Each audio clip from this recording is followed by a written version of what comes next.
nation's capital. It's Deadline DC with Brad Bannon.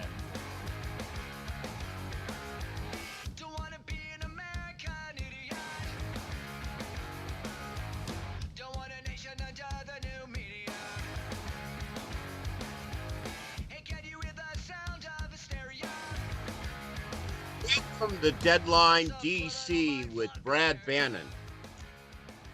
I am a national Democratic strategist and pollster, a columnist for The Hill in Washington, D.C., and a political analyst for News Radio KNX in Los Angeles and CTVnews.com. Mondays on Deadline DC, I talk to the people and players behind the politics and policies that guide our great nation forward. This week, as always, with me is my intrepid executive producer, Mark Grimaldi. If you want to read any of my columns in The Hill, the best way to get them is to, and I've got plenty of them on the status of the presidential race, the best way to read them is to go to muckrack, all one word, muckrack.com/Brad Bannon. Today, we have two great guests. In the first half hour, our guest is Bob Deans, who is a senior advisor to the Natural Resources Defense Council Action Fund. Then in the second half hour, we have a live report from the convention in Chicago from Kimberly Scott, the publisher of DemList, who is going to give us a live update from the convention proceedings. But before we get to our guest, I want to play this clip from NBC News that details the environmental cost of the weather disasters in the Lone Star State. Welcome back. From heat waves and hurricanes to fires and floods. This year, the U.S. has already seen $19 billion disasters, according to data from the National Oceanic and Atmospheric Administration. That's double the annual average in the years since 1980. Of course, the year isn't even close to over. And remember, August through October is when we usually see the worst of hurricane season. And as climate change fuels a stark increase in extreme weather, it is also driving up the cost of homeowners insurance.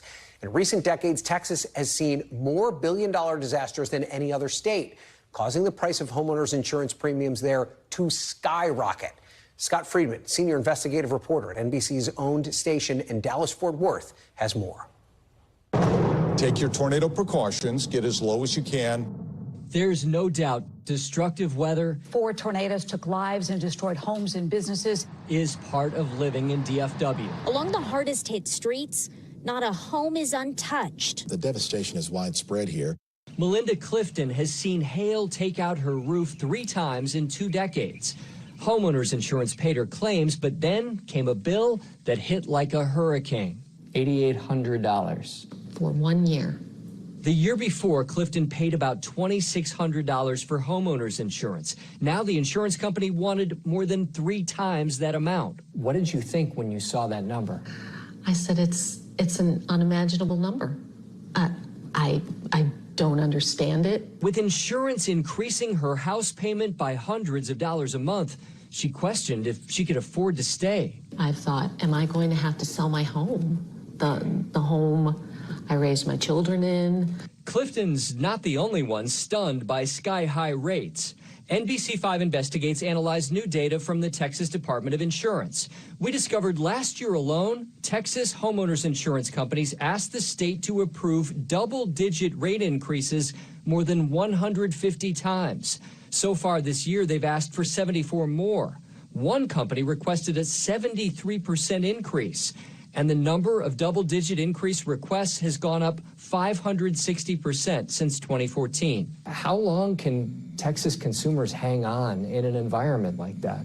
The reality, Scott, is they can't.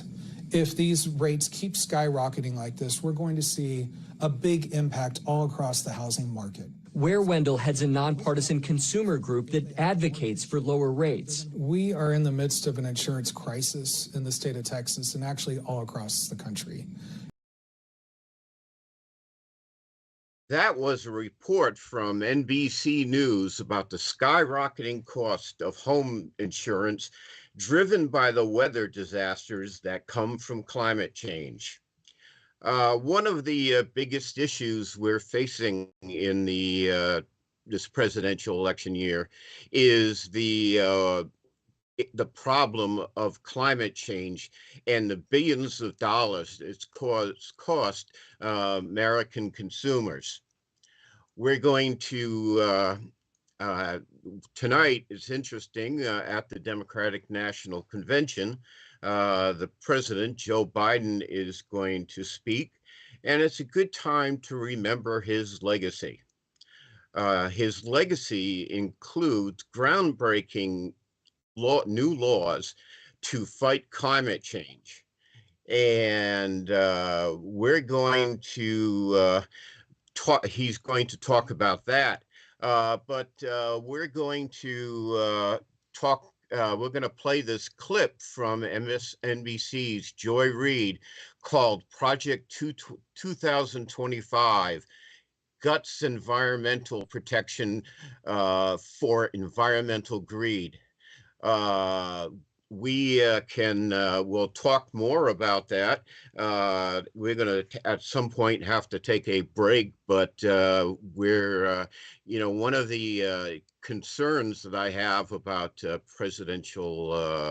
this presidential campaign is that there's not been a lot of discussion about the cost of climate change. And there are severe cuts to climate, there are severe threats to climate change. Whether it is the weather disasters that we're all facing, we've got firefighters in the western United States, extreme heat waves in the Midwest. We've got flooding in Florida and all along the eastern coast, and these disasters are costing us billions of dollars that eventually homeowners and taxpayers are going to have to pay. So it's up to you to demand the candidates they talk about the environmental costs of climate change, because they're becoming a bigger threat to the health, safety, and welfare of our great country. If you watch the network news at night, and I watch the network news at night, even though it's very painful sometimes, is the constant weather reports of weather disasters. And one of the things I wish for is that the networks, when they ran these news stories about the horrible damage caused by weather, and we're not only talking about cost and money, but we're talking about cost of lives. Hundreds of people have been killed in these hurricanes, forest fires, and heat waves, and in addition to that, you have the tremendous fiscal cost. So one of the things I definitely hope for is that we talk more about climate change during the campaign, and the candidates will talk more about climate change if you demand that they do. And that's one of the things I'll be watching for in the coverage of the Democratic National Committee this week, is the extent to which Democrats, including our nominee to be, Kamala Harris, talk about the issue. But anyway, we're going to go to a break now. When we come back, we'll have a clip from MSNBC and Joy Reid talking about the dangers posed by Project 2025 to the president's initiatives to fight climate change. In the second half hour, our guest live from the Democratic Convention is Kimberly Scott, the publisher of DemList. We'll be right back after this quick break. If you came across someone struggling with hunger, how would you recognize them? By their clothes, their age, the way they speak? Would you notice an 8-year-old girl who's not excited for summer break because she may not be having lunch again until September? Or a single father of 2 who works 3 part-time jobs and still can't put enough food on the table? Or maybe a mother who cleans offices at night hoping to find meeting leftovers to take home to her hungry family. Or a war veteran who's having a hard time landing a job and getting back on his feet. I am the 1 in 8 Americans who struggle with hunger. People you pass by every day but never knew were hungry. I am hunger in America. Hunger can be hard to recognize. Learn why at IamHungerInAmerica.org. Brought to you by Feeding America, 200 Food Banks Strong, and the Ad Council. Mama, what does the chicken say? Chicken. Oh, okay. And the wolf? Oh, a wolf. Ooh! What about the tiny dog? Cat?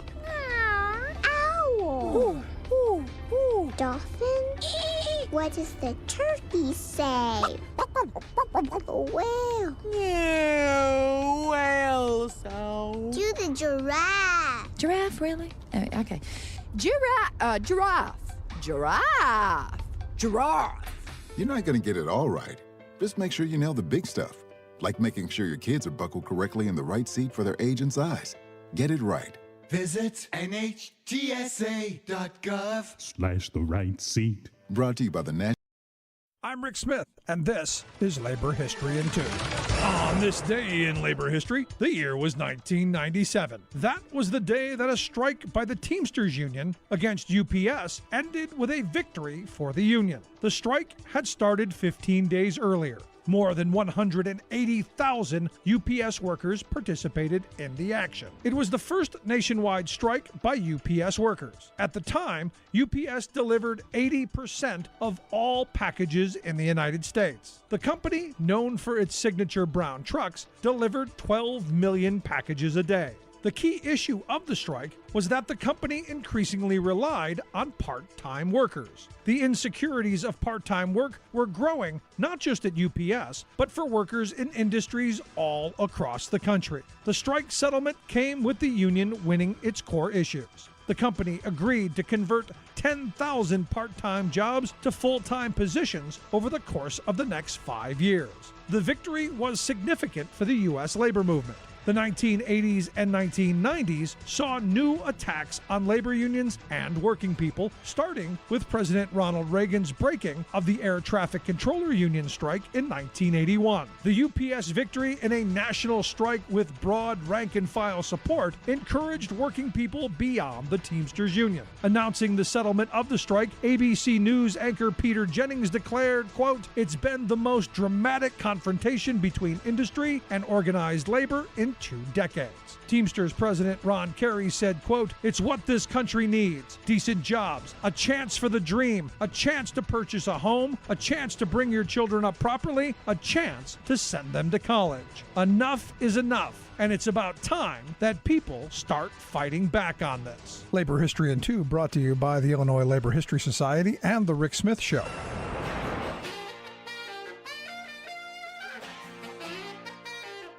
Welcome back to Deadline DC with Brad Bannon. Our guest in this segment is Bob Deans, Senior Advisor to the Natural Resources Defense Council Action Fund. He's here to talk about the environmental stakes in the presidential race. Bob, welcome back to Deadline DC.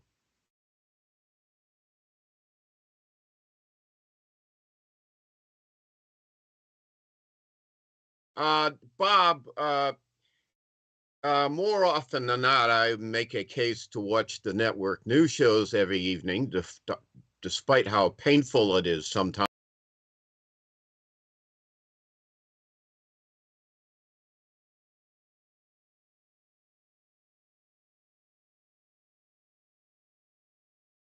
A forest fire or flooding. You see the network reporters interview these poor people who have lost their homes, maybe even lost a loved one to the tragedy. And, you know, I watch these things and they're these news hits, and they're incredibly depressing. Not only because of the suffering these people endure, but also because It seems to me that these weather disasters are getting worse. And, one of the reasons I wanted you on the show, you're always pretty upbeat about our ability to deal with these disasters, but we're being truly tested, aren't we? We certainly are, Brad, and what we're seeing now are cascading disaster upon disaster that is threatening our capacity to cope as communities, as a nation, and in fact, as a community of nations globally. And so this is why it's so urgent that we prevent the worst consequences of climate change by shifting away from these dangerous fossil fuels to cleaner energy sources as quickly as possible, Brad. Let me ask you this. Tonight at the Democratic National Convention, Joe Biden will be speaking. Can you talk about the environmental legacy of President Biden? He has been the strongest climate actor in our history, Brad. He led the implementation of the Inflation Reduction Act that he signed into law just 2 years ago last Friday. And since then, we have seen a heartland manufacturing boom with clean energy at its core, more than $126 billion in corporate investment in red states and blue, Brad, 47 states across this country, more than 109,000 new jobs were factories to build solar panels, wind turbines, electric vehicles, advanced batteries, and the like. So what the president has done is made the United States a world leader in the manufacturing of these clean energy technologies. He strengthened our economy, and combined with the clean energy standards he's put in place to reduce methane emissions from oil and gas operations, to clean up our tailpipes of our cars and trucks, and to clean up smokestack pollution from our power plants. When you combine that with these incentives in the Inflation Reduction Act, Brad, he's positioned the country to cut our greenhouse gas emissions up to 56% by 2035.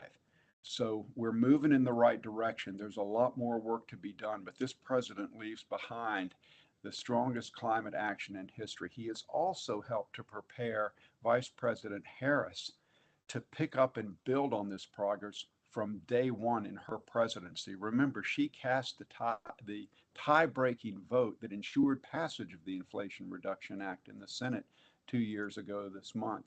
And so what we see in her opponent is someone who has pledged to rip up climate progress, root and branch, as political payback to his billionaire oil and gas donors and other big polluters. We could not have a more clear choice between progress in climate and taking us back to the days of Spindletop, if you will, Brad.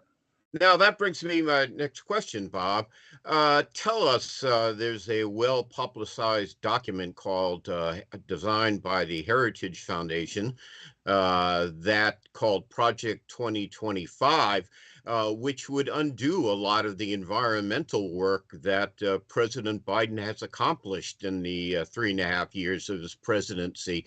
Why don't you tell us a little bit about the threats from Project 2025 and what it entails? Sure, Brad. It's a great question. This is a MAGA manifesto. It is Trump's roadmap to environmental ruin and climate chaos. Make no mistake about it. This is a roadmap for Donald Trump if he gets a second term. In fact, 2 years ago, he stood up in the Heritage before a dinner of Heritage Foundation folks and said, "You all are preparing the detailed plans for a second term."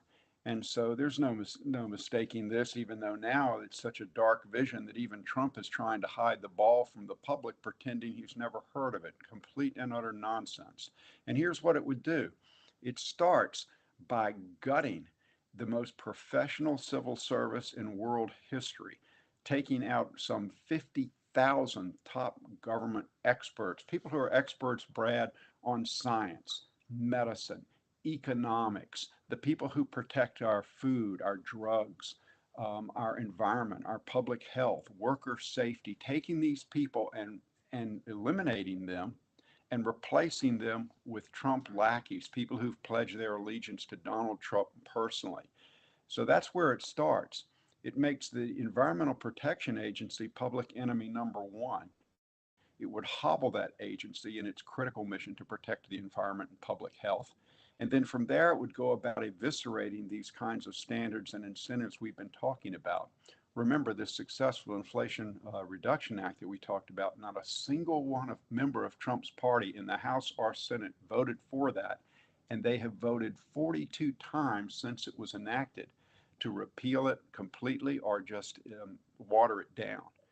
And so what Trump has in mind is to slam climate progress into reverse. Project 2025 is the roadmap to environmental ruin that he would follow. And the country needs to move in a different direction. Now, that brings us to the obvious question. What do you see as the stakes in this environmental stakes in this presidential election? We have a pretty clear contrast here, don't we? The contrast is night and day, Brad, and the stakes could not be higher, because while the Biden-Harris administration has put us on the right road, has put us on the path to the climate progress we need to make. And remember, this is what the science tells us we have to do. The science is clear that we have to cut carbon emissions in half by 2030 and get down to net zero by 2050. We're on a path where that is within striking distance.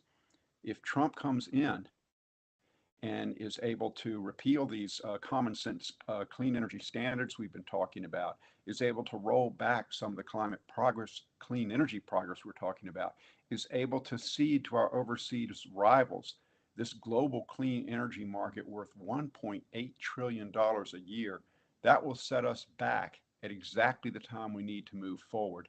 And it will put our ability to avert climate disaster in serious jeopardy. Quickly, Bob, because we only have about a minute left, if Kamala Harris becomes president, as I hope she does, what should her environmental priorities be to continue the work of President Biden? A couple of things. One, make sure that these clean energy incentives and standards are implemented properly, effectively. Make sure they do the job they were intended to do. Number two, build on climate ambition. We have to, over the next year, all the countries in the nation that are part of the Paris Climate Accord need to raise our climate ambition. So she needs to lead that. And finally, finish the job on power plants. Make sure we have new rules for those existing gas-fired plants that weren't included the last time around, Brad. Bob, thank you very much for joining us today. Our guest in this half hour has been Bob Dean, Senior Advisor to the Natural Resources Defense Council Action Fund. We'll be back with more of Deadline DC and Kimberly Scott, the publisher of DemList, after this break. Thanks, Bob. I'm sorry we were scrambling on a response to the Democratic Party platform, and I joined you as quickly as I could. Thank you.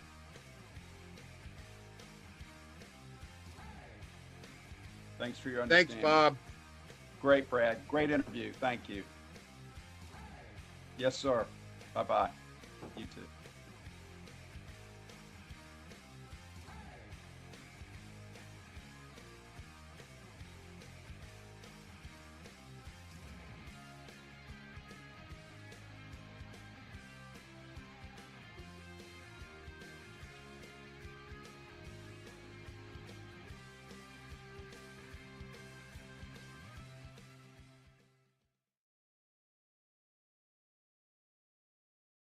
The Alzheimer's Association and the Ad Council present the story of Tom and Levi.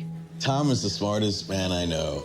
He's been a professor at 2 major universities, been a teacher for over 40 years. One day, he told me that he was having problems in his classes. I think one of the students had asked the question and he didn't remember the answer. And I also noticed that he was letting his class out earlier than they were supposed to let out. And he was telling them that he was doing it as a favor to them, but I think in reality, he just wanted to get out of there. I was really starting to worry because I saw something was wrong. Levi and I talked about how it would change our lives, but he was there beside me, and my love for him was just immense. When something feels different, it could be Alzheimer's. Now is the time to talk. Visit alz.org/ourstories to learn more. A message from the Alzheimer's Association and the Ad Council. What grows in the forest? Trees? Sure. Know what else grows in the forest? Our imagination, our sense of wonder, and our family bonds grow too. Because when we disconnect from this and connect with this, we reconnect with each other and build family memories we will carry with us forever. The forest is closer than you think. Find a forest near you and start exploring at discovertheforest.org. It's easy. Just put in your zip code to find family-friendly outdoor destinations near you. You'll also find guides to free activities, games, and amazing forest facts. Give the magic of the outdoors to your kids and reconnect with your family. Find a forest near you at discovertheforest.org. That's discovertheforest.org. Brought to you by the United States Forest Service and the Ad Council. Kim, the first thing I'm going to ask you about is good vibes at the convention. Gotcha. We have a clip from, I think, ABC News talking about the opening of the convention. You can respond to that clip if you want, or I'll ask you about how people are feeling at the convention. Then I'm going to ask you to highlight the main couple speakers from each night to give our viewers insight into the week. So we'll go from there. Welcome back to Deadline DC with Brad Bannon. Our guest in this half hour is Kimberly Scott, the publisher of DemList, who comes to us live from the convention in Chicago to give us a progress report.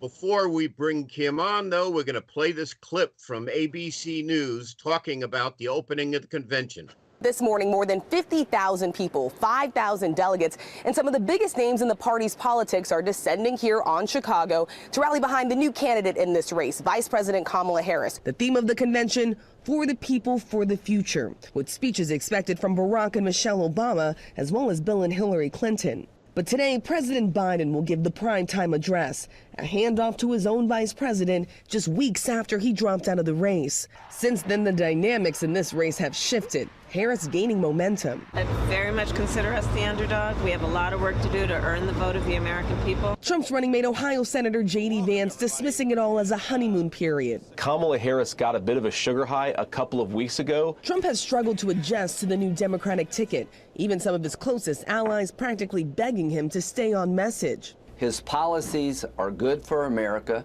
and if you have a policy debate for president, he wins. Donald Trump, the provocateur, the showman, may not win this election. But the former president is having a hard time sticking to the issues, veering into personal insults, this weekend claiming he's a, quote, better-looking person than her. They said, no, her biggest advantage is that she's a beautiful woman. I'm going, huh, I never thought of that. I'm better looking than she is. Isn't that amazing? That was, of course, from ABC News about the opening of the Democratic National Convention and Donald Trump's failing campaign. Our guest in this half hour is Kimberly Scott, the publisher of DemList, an all-around Democratic Party expert. Kim, thanks for joining us from the convention in Chicago. It is electric. It is unbelievable. I can't begin to tell you. There's so much energy and so much excitement around Harris and Walz and the ticket. You can just feel it in the air. And everybody's coming in. So we have, like I said, there's celebrities. There's going to be a big event with John Legend, Julia Louis-Dreyfus. We have Connie Britton.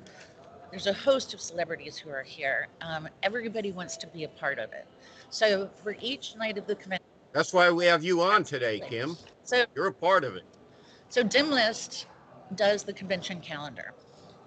It's a free resource to everyone. You can sign up at DemList.com and have access to the convention calendar. There are over 400 events on the calendar, and we think by the time we finish the convention, there'll actually be 500. So you can go in and see everything that's going on each night, along with the gavel in. So tonight, there are 4 themes for each night. Tonight is for the people, which is about, well, Donald Trump, puts himself first. Democrats are fighting for the people.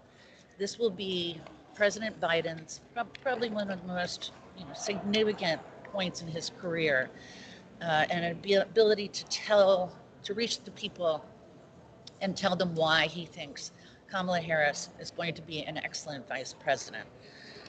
There's a long lineup of speakers. Each night you have elected officials, you have labor officials. Lee Saunders from AFSCME, Chicago Mayor Brandon Johnson is going to kick off the night with the welcome. We have Jamie Harrison from the DNC, Liz Shuler from AFSCME, Alexandra Ocasio-Cortez, and then Hillary Clinton is going to be speaking this evening as well. What's the theme and the main speakers for Tuesday night? Tuesday night is a bold vision for America's future. So the race isn't just a choice between 2 candidates, a choice between 2 very different visions of America.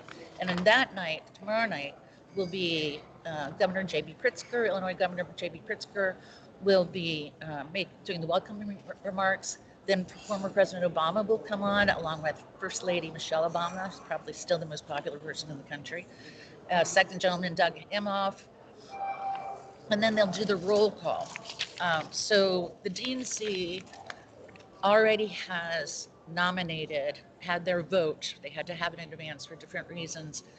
And they, about a week ago. So the members, the 4,000 plus members of the DNC have already officially nominated Harris and Walz. And so what they're going to have is a ceremonial roll call tonight.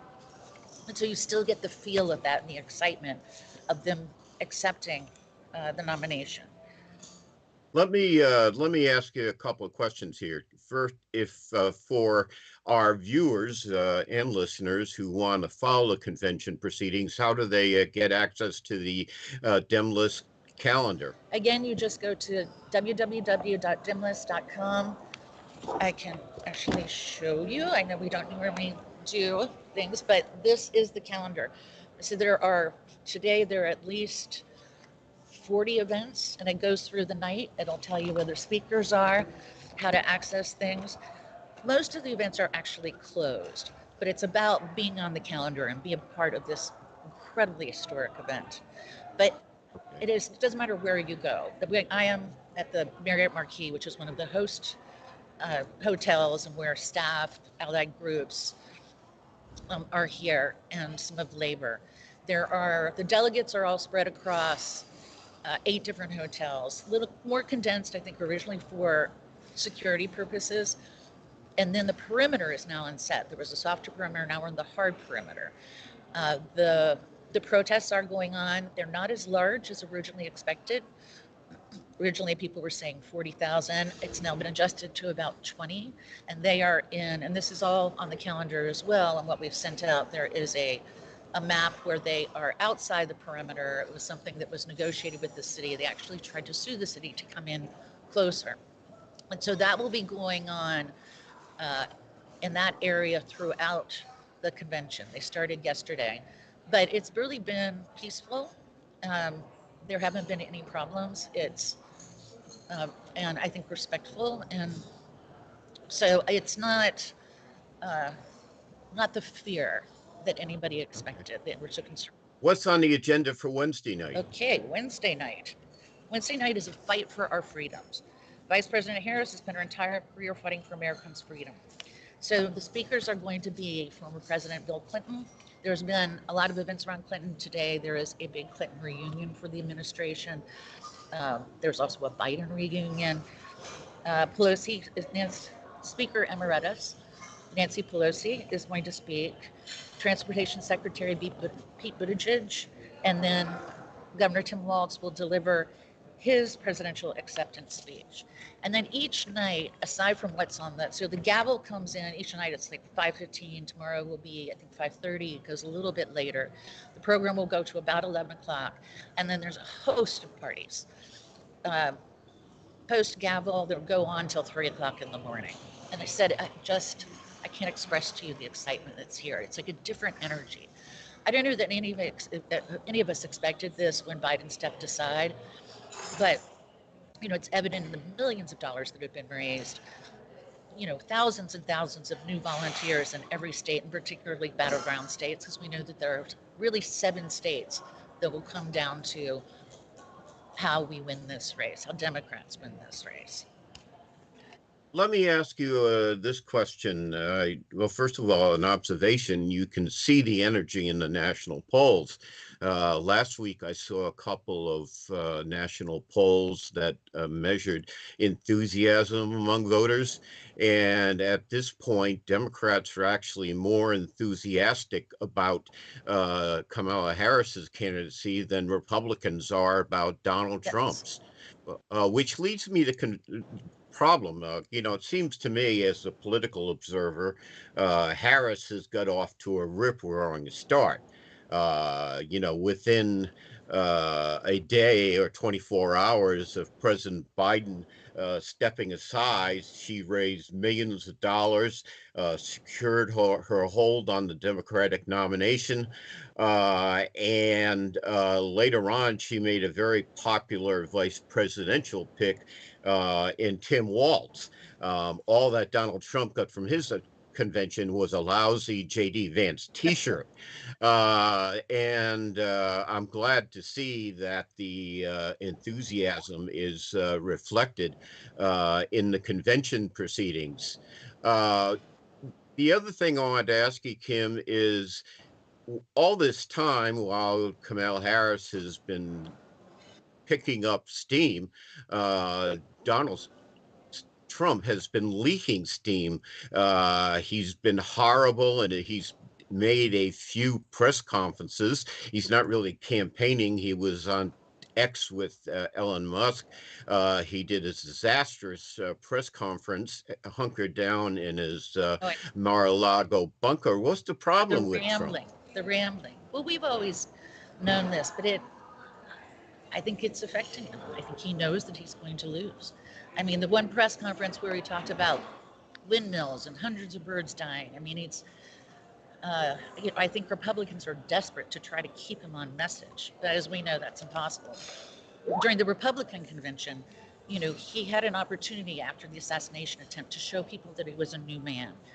It was an amazing opportunity, actually. And then the first 20 minutes, he was on message. He talked about unity, and then he went off for the next. Kim, we're going to have to continue this discussion because we're taking a very quick break, but we'll be back with more of Deadline DC with Brad Bannon and our guest, Kimberly Scott, live from Chicago, the publisher of DemList. We'll be back right after this very quick message. I do wish you were here. It really is amazing. Well, somebody has to mind the store back home.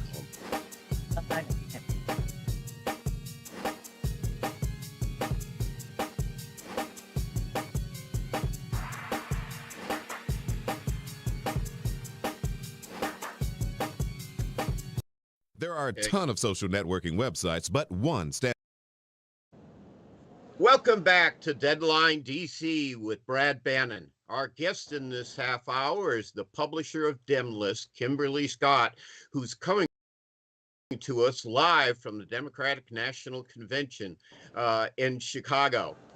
By the way, I want to mention that we're going to continue this discussion about the Democratic National Convention.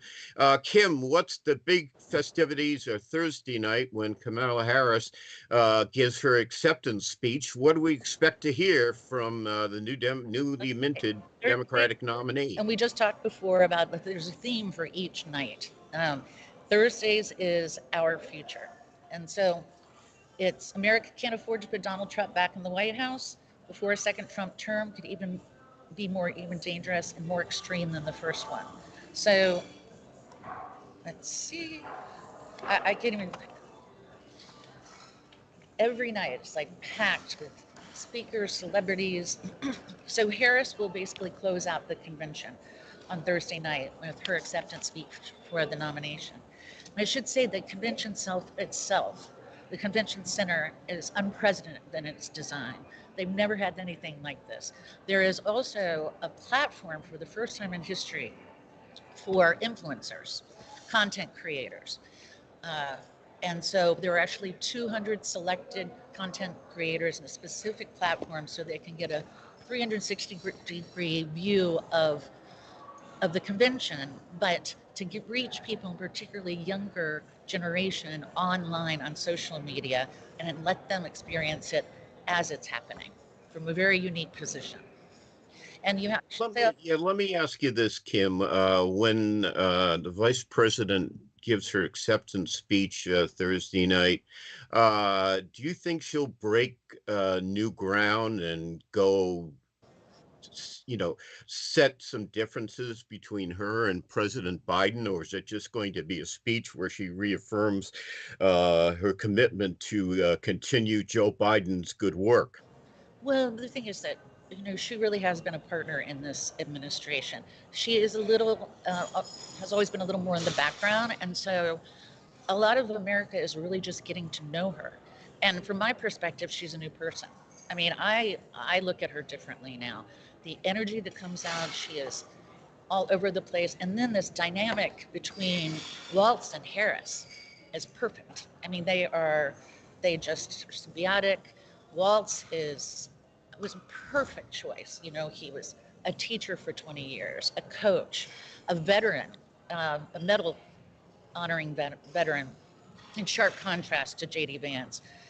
And he's incredibly humorous. He's just very witty. And so he has been able to use that to attack Trump. So he is of the two of them, he has been the one who is attacking Trump and Vance more frequently. But I think you're going to see a new Kamala Harris, one that the pub is not before, and will lay out the vision for what her administration is going to be. But it's building on what they did together with Biden. And Biden will go down as one of the greatest presidents in history. On the books, in reality, he has accomplished more than, I would say, Johnson, or maybe even going back to FDR. And so he leaves in a very graceful position. And the man is so beloved, and by everybody in the Democratic. Kim, I'm going to have to interrupt you again. We're going to bring back our radio audience. Okay. We'll be back with more of Deadline DC and our guest, Kim Scott, the publisher of DemList, right after this very quick break.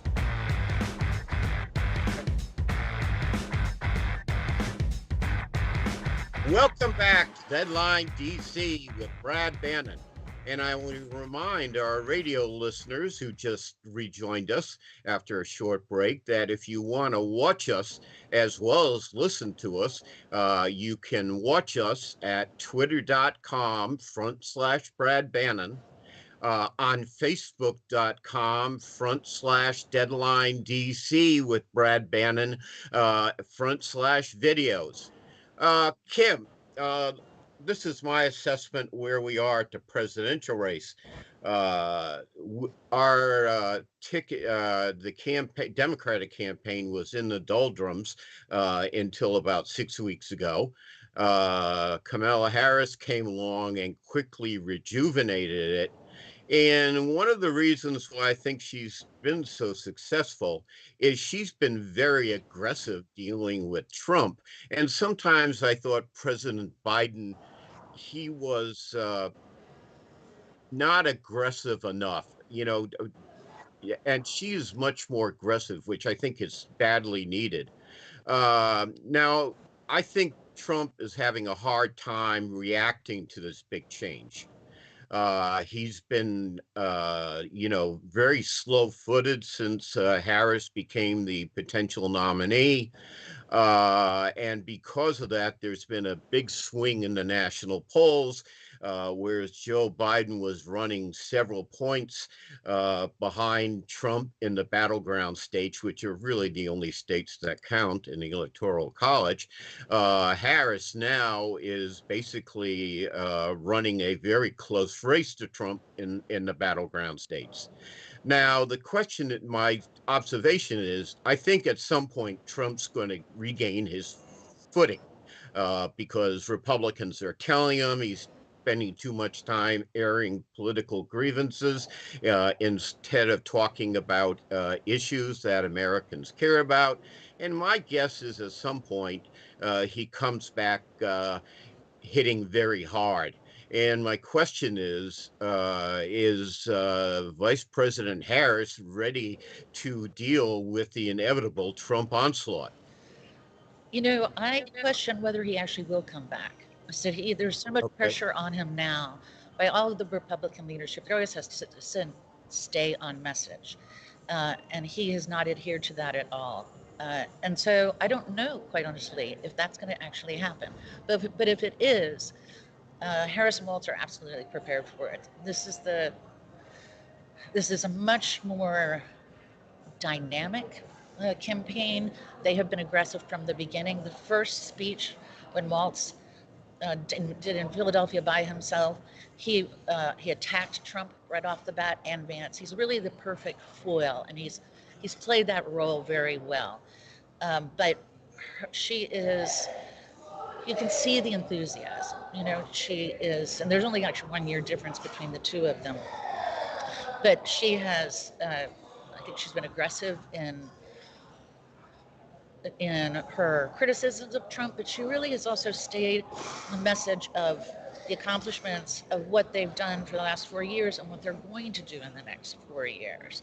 So I'm not entirely confident that we will see what was a Donald Trump 4 years ago. He really is unhinged, and that's been evident.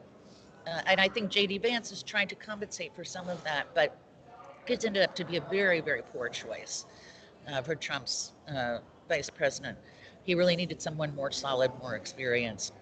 But back to the convention, it is, again, you can walk through any of these hotels, you can see celebrities walking around.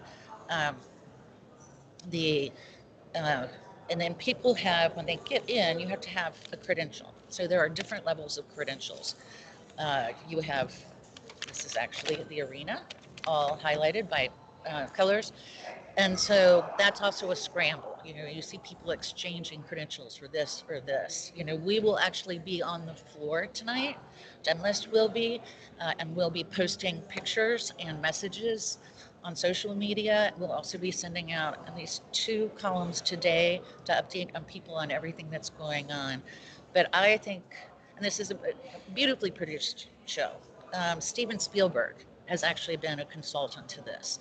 So people can expect to see what is really a very electric, exciting show this evening. And I think every night. And then it's a late night, like there's a John Legend's performing tomorrow night. It's hosted by Governor Pritzker. Let me ask you this question. We talked about this at the start of the segment. The president's going to give a speech tonight. It must be kind of a bittersweet night for him. He probably expected to be speaking Thursday night and accepting nomination again, but he's speaking tonight as sort of a valedictorian to the Democratic Party before many people who worked very hard to push him aside from the ticket. What do you think is going through Joe Biden's mind giving a speech tonight? Well, I think, obviously this has been, I say, painful to people who really support Biden. And I, like I said, I have a great admiration for everything he's accomplished. But this is the stark contrast between Biden and Trump. Biden was right for the ticket. This man has dedicated his whole life to the American people and truly loves the American people. It was very public effort to push him aside, and I think there were several people who had played key roles in that. I think in the end, Nancy Pelosi was probably the one who finally was able to accomplish that.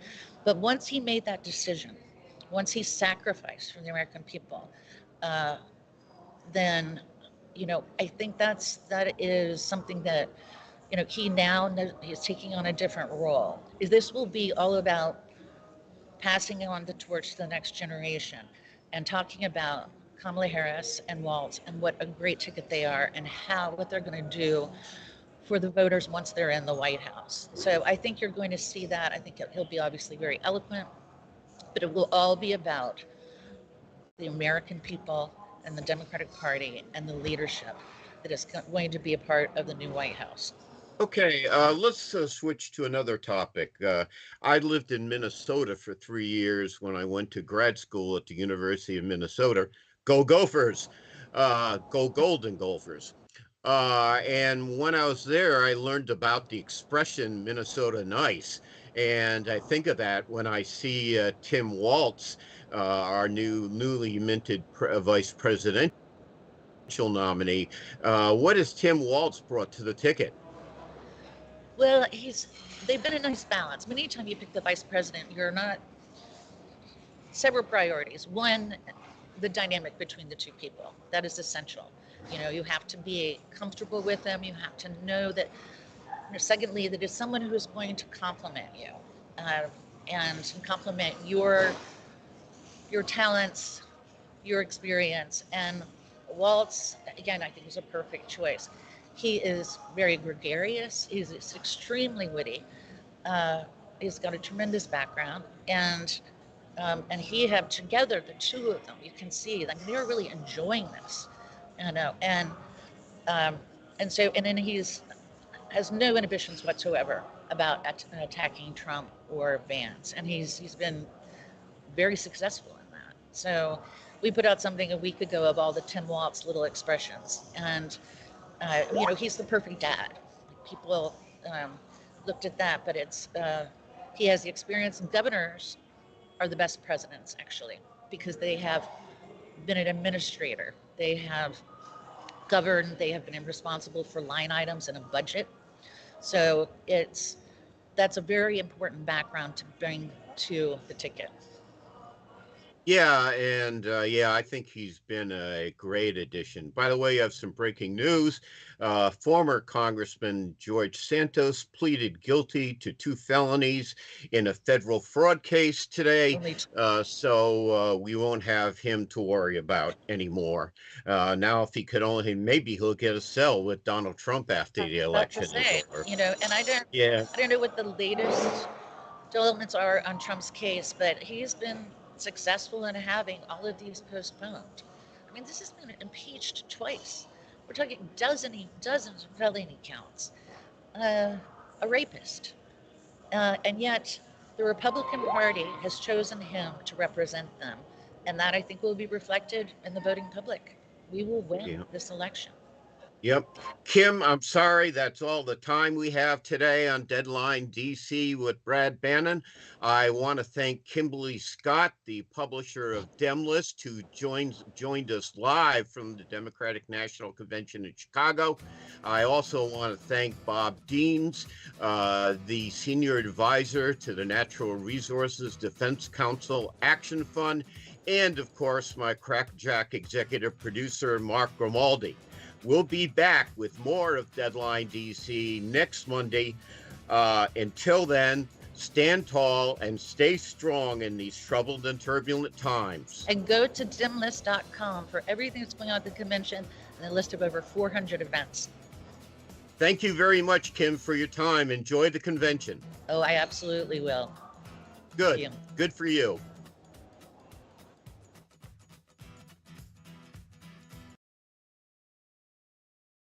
I really wish it's an incredible experience. I mean, it really is. Good.